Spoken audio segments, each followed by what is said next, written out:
What's up, everybody? Welcome back to Cilinix Crypto. Good evening, and welcome to a little bit of a different video. We're doing a crypto review, a quick one though, but we'll talk about HASHFLOW. It's the name of the project. The token is HFT. We'll talk about what the project is, if I think it would be a good investment.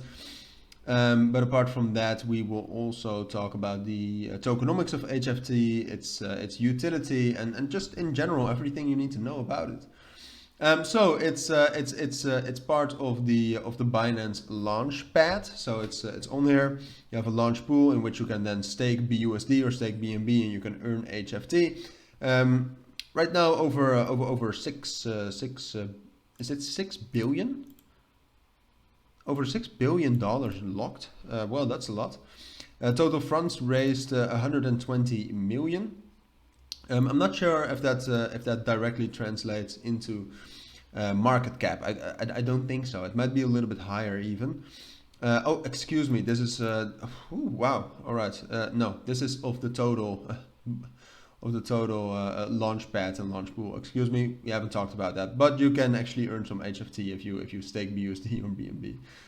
Ignore that. But what is HashFlow? As you can see right here, a decentralized exchange connecting traders with professional market makers. Well, that doesn't really say anything, right? So let's actually dive into it. You can also see it on CoinMarketCap. You can read a little bit more about that there, but we will actually go into HashFlow itself. So it's a decentralized exchange, but it's a decentralized exchange with a little bit of a twist. Here you can see more hashflow.com. You can read their documents. We will dive into the documents, but I will not just read them all to you.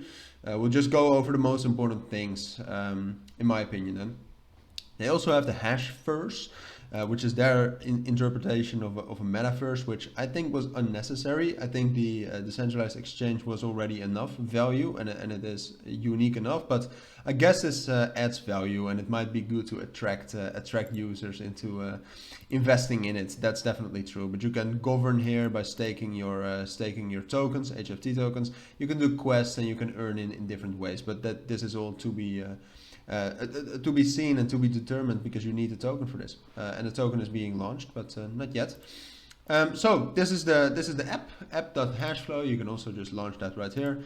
I just used it to kind of see what it is, and so I swapped some BUSD for BNB. As you can see, it works very well. Gotta be honest. Most decentralized exchanges have well, it's pretty difficult sometimes because of the slippage and stuff. Yeah, this is actually, it works pretty well. You have a lot of chains, as you can see already. Ethereum, BNB, Polygon, Avalanche, Arbitrum, and Optimism. So that's all amazing. It works very well. You also have pools. It just works with liquidity pools.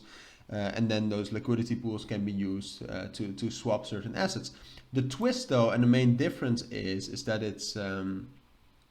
And that's what I wanted to talk about, is that most decentralized exchanges use an automatic market maker, so an AMM. So basically what that is you have in a liquidity pool, you have two different assets, like a Bitcoin and USDT. And then depending on how people interact with that automatic market maker, the price goes up or down. And it might use some oracles as well. But HashFlow is a little bit more unique. It uses a request for quote model. So this allows professional market makers to manage liquidity pools. So you still have those liquidity pools, but instead of automatic market makers, which sometimes, I mean, they also say it has risks with sandwich attacks and impermanent loss. 100% true. A lot of the hacks last year have been because of those liquidity pools being drained, for example. Liquidity pools allow for rug pools. Most rug pools are actually a liquidity pool scam. So yeah, it just allows some professional market makers to manage those liquidity pools. And when you want to swap on the app, what you get is you get a rate. Like they'll say, I want to buy BNB, and they'll say, all right, for this you can buy it. And then you can either accept that rate, or you think, no, I don't want that. I'm going to buy it somewhere else.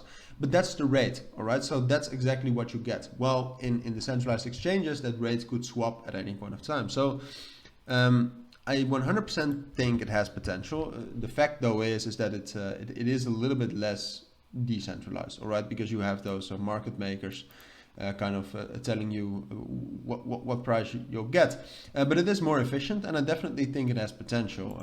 In terms of market cap, that's hard to say. But I'd say it definitely has potential to. It depends on the volume, but I think it's definitely between 100 million and 500 million. If a lot of people use it, it will get towards a billion and 2 billion. And then next bull market, HashFlow could actually become very big, very big. But that's something for in the future.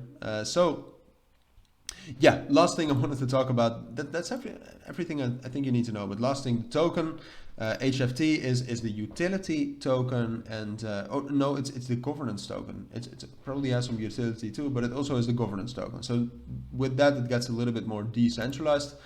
Allows you to vote on proposals, and it's good for the whole hashverse, as you could see. Allocation is pretty nice. As you can see, quite a lot goes to the investors and team, which is not great. I actually haven't checked out what the vesting periods are, and I'm not sure if that's actually there. So vesting periods is at what point of time the tokens will become available for the team and the investors, which is very important to know the inflation of the token. But it looks like there's quite a lot of inflation in the token supply of HFT. Even though this is a lot to the team and the investors, in my opinion, I think it's amazing that more than 50% goes to the ecosystem development. So I let them get away with it. Tokenomics are good, but we still need to know. A little bit more about the inflation and how that works. So I'll definitely update you on that in the Discord, which you can join down in the description. But for now, that's my full take on HFT. As I said, it's on the Launchpad of Binance. But for now, that's a review and everything you can expect of it. So if you do have any questions, let me know down in the comments. But for now, take care and bye.